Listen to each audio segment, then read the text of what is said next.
que a taxa Selic subiu e atingiu 15%, o maior patamar desde 2006, você já deve saber. Mas como que isso impacta a sua vida? Como você deve investir agora que a taxa Selic atingiu a sua máxima histórica em quase 20 anos? Olá, meu nome é Arthur, aqui do Pronto para Investir, e se você tem interesse no assunto de finanças e investimentos, inscreva-se no canal, ative as notificações e me siga lá no Instagram também, @prontoprainvestir. Primeira coisa, o que significa a taxa Selic? É a taxa básica de juros utilizada como base para a definição de todas as taxas de juros do mercado. Por exemplo, quando a taxa Selic está alta, os financiamentos imobiliários ficarão mais caros, os financiamentos de carro, os empréstimos pessoais consignados, tudo vai ficando também mais caro. No caso dos investimentos, os investimentos de renda fixa, onde você empresta o seu dinheiro, por exemplo, através de um CDB, ele também tende a pagar mais. A própria taxa Selic é utilizada como base não só para esses empréstimos,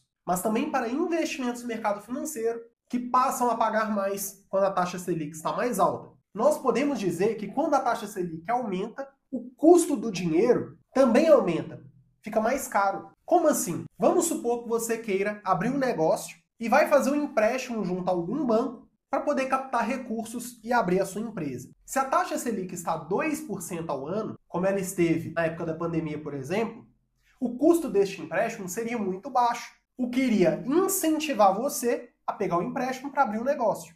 Porque você pega um empréstimo pagando barato, abre a sua empresa, é muito mais fácil dar certo, já que você gasta pouco com juros, para poder fazer um negócio lucrativo e quitar este empréstimo sem dor de cabeça. Porém, com a taxa Selic a 15%, este empréstimo vai ficar muito mais caro. Para você pegar este empréstimo e abrir uma empresa, o risco vai ser muito maior, porque agora você tem que pagar juros muito altos, e se a sua empresa não for muito eficiente, você pode não dar conta de pagar os juros, ou ter um lucro que vai ser muito baixo, que talvez não compense o risco, a dor de cabeça, todo o trabalho envolvido. O mesmo acontece para quando uma pessoa já tem um patrimônio relevante e vai tomar a decisão de abrir um negócio ou não. Você provavelmente se lembra do João Amoedo, que tentou disputar a presidência há alguns anos.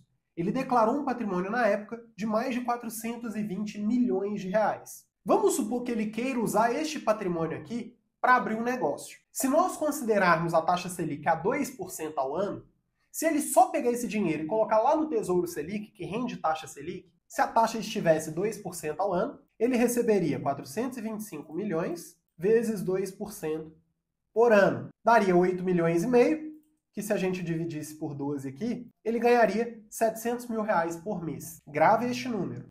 Hoje, porém, a taxa Selic não está mais 2% por ano. Ela já está 15%. Se nós pegarmos aqui 425 milhões e multiplicarmos por 15% por ano, eu estou desconsiderando o imposto de renda aqui para ficar mais fácil, tá? Dependendo do investimento vai ter imposto de renda, dependendo, pode ter um retorno ainda maior, isso pode variar. Mas só para ficar mais fácil. Ele ganharia 63 milhões de reais por ano, o que dividindo por 12 daria um rendimento mensal próximo a 5 milhões e 300 mil reais. Ou seja, com a taxa Selic a 2%, ele ganharia 700 mil. Com a taxa Selic a 15%, ele ganharia 5 milhões e 300 mil. Ou seja, hoje, ele não é incentivado a abrir um negócio, porque só de deixar o dinheiro dele parado nos investimentos, ele vai ter uma renda muito boa, sem precisar fazer nada. E é por isso que quando a taxa Selic está alta, ela tende a desacelerar a economia. Porque como o custo do dinheiro fica maior, quem não tem dinheiro evita empréstimo, porque sai muito caro. Você vai comprar um apartamento, vai estar caro. Você vai comprar um carro, vai estar caro. Se você não tem dinheiro, tem que pegar empréstimo. Quanto menos juros você pagar, melhor. Mas não é o que vai acontecer agora. E por outro lado, as pessoas que têm muito dinheiro, elas não são incentivadas a colocar esse dinheiro para gerar no mercado. Elas deixam esse dinheiro parado, entre aspas, né, porque vai estar investido, porque elas já vão ter um ganho muito alto com investimentos seguros, que ela não precisa assumir risco nenhum e não precisa fazer nada. Ou seja, quando a taxa Selic está alta, isso tende a afetar o número de empresas que vão abrir, o número de financiamentos que vão ser realizados, a quantidade de empregos gerada, até mesmo o nível de arrecadação de imposto. Ontem eu estava vendo um vídeo que em 2024 a Havan pagou cerca de 4 bilhões de reais em impostos, por exemplo. Agora pensa se ele pegasse o patrimônio dele, por exemplo, e ao invés de ter uma empresa que gera lá mais de 20 mil empregos, que paga mais de 4 bilhões em impostos, ele pega o dinheiro e investe. Isso tende a frear a economia. Então o ideal seria a taxa Selic baixa, a inflação baixa, e a economia aquecida. É o que acontece normalmente com os países mais desenvolvidos. Agora, aqui no Brasil, a economia ela tem muito ciclo. Às vezes ela tem um ciclo onde a inflação está mais controlada, onde as taxas de juros estão mais controladas, e depois ela tem um ciclo onde as taxas de juros estão muito altas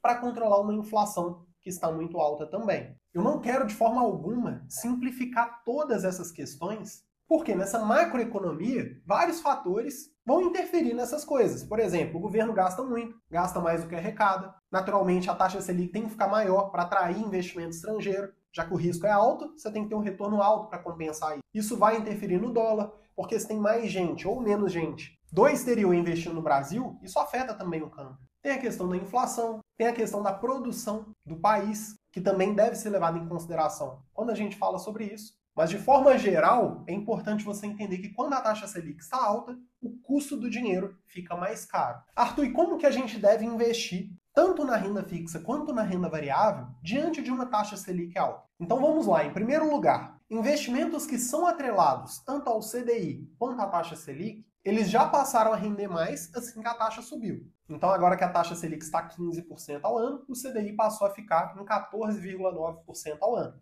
Ele sempre vai ficar 0,1% abaixo da Selic. Na renda fixa, o ideal agora é você garantir um retorno pré-fixado. Por quê? A expectativa do mercado como um todo é de que essa taxa não venha a subir mais, que ela se mantenha nesse nível por alguns meses e depois possa voltar a cair. E quando isso acontecer, os investimentos que são atrelados ao CDI, eles vão passar a render menos. Por exemplo, se você pega um CDB hoje, pagando 110% do CDI, 120% do CDI, ele vai estar rendendo muito. Mas se a taxa Selic vier a cair nos próximos meses, o rendimento deste CDB vai diminuir também. Então, para reserva de emergência, utiliza sempre o Tesouro Selic, independente da taxa Selic. Ela pode estar 15% ao ano ou 2% ao ano. A sua reserva de emergência deve ser feita no Tesouro Selic. Agora, para prazos maiores, você vai investir para daqui 6 meses, 1 ano, 2 anos, 3 anos, 5 anos, você deve utilizar investimentos pré-fixados. O pré-fixado ele é a melhor opção quando as taxas de juros estão altas,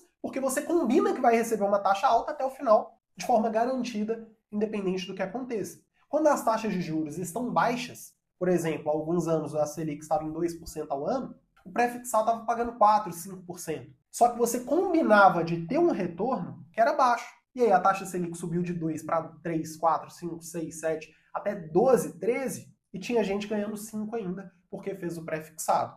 Então, quando as taxas de juros estão baixas, você se protege da inflação. Porque o que vai fazer a taxa Selic subir? Normalmente, vai ser a inflação. Arthur, e quanto à renda variável? No curto prazo, quando a taxa Selic sobe muito, há uma certa desvalorização dos investimentos de renda variável, tanto os fundos imobiliários quanto as ações. Isso acontece porque muita gente vende esses investimentos para comprar renda fixa.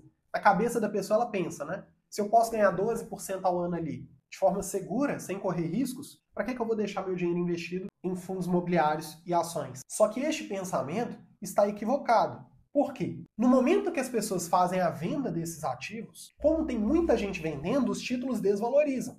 As ações e os fundos imobiliários caem muito. E aí a maioria dessas pessoas vendem os títulos na baixa para comprar renda fixa. Beleza. Aí a pessoa fez investimento lá, 12, 13, 14, 15% ao ano.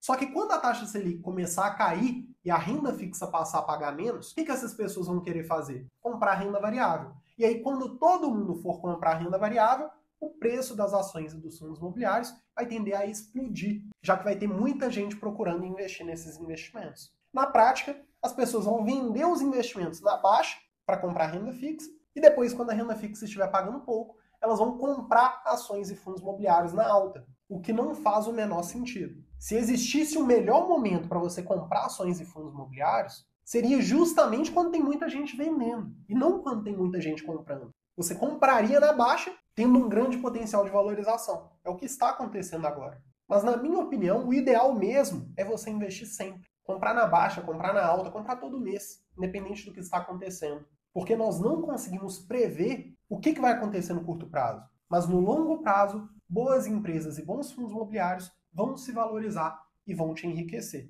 É por isso que no meu método não faz diferença a taxa Selic para você definir o tipo de investimento que você vai fazer. Se é CDB, se é fundo imobiliário, se é ação. Pode variar sim O tipo de CDB, por exemplo. A rentabilidade do CDB, sim, a taxa está alta, você pega pré-fixado. A taxa está baixa, você se protege da inflação. Mas decidir se você investe em renda fixa ou em renda variável, tendo como base a Selic, na minha opinião, é um erro. Por quê? A renda fixa ela sempre vai ser a melhor opção para prazos definidos. Quando você vai investir, aquele dinheiro que você sabe quando você vai usar. Por exemplo, você vai fazer uma reforma daqui 2 anos na sua casa. Tem como você comprar ações? Não. Ações podem ter desvalorização, você pode perder dinheiro. Você vai trocar de carro, você vai fazer uma viagem, você vai comprar um bem, uma geladeira, um fogão, um sofá novo, uma televisão. Você tem que usar renda fixa, porque nesses objetivos você não pode assumir risco e ter prejuízo. Agora, quando nós estamos falando de longo prazo, objetivos como aposentadoria, viver de renda, acumular patrimônio, não vai ter investimentos melhores do que ações e fundos imobiliários. Isso independente da taxa Selic. Então, sempre que você for investir para esses objetivos, o ideal é que você utilize sim fundos imobiliários e ações, porque no longo prazo eles são os investimentos que tendem a ter o maior potencial de retorno do mercado financeiro. Ou seja, qual que é a conclusão? Vai investir na reserva de emergência? Compre Tesouro Selic, independente da taxa. Vai investir em renda fixa para curto e médio prazo? Busque investimentos pré-fixados para você garantir uma rentabilidade alta. Vai investir para aposentadoria, viver de renda, acumular patrimônio? Use fundos imobiliários e ações, independente da taxa Selic. Dentro dos fundos imobiliários e das ações, existem investimentos que sim, são beneficiados ou prejudicados com o aumento da taxa Selic. Se vocês quiserem que eu grave este vídeo um pouco mais avançado só sobre renda variável, deixe aqui nos comentários que eu posso preparar este conteúdo para vocês. Se você gostou deste vídeo, deixe o seu like, inscreva-se no canal, me siga lá no Instagram também, @prontoprainvestir. E caso tenha uma dúvida, pode deixar aí nos comentários que eu respondo vocês. Um grande abraço, fica com Deus!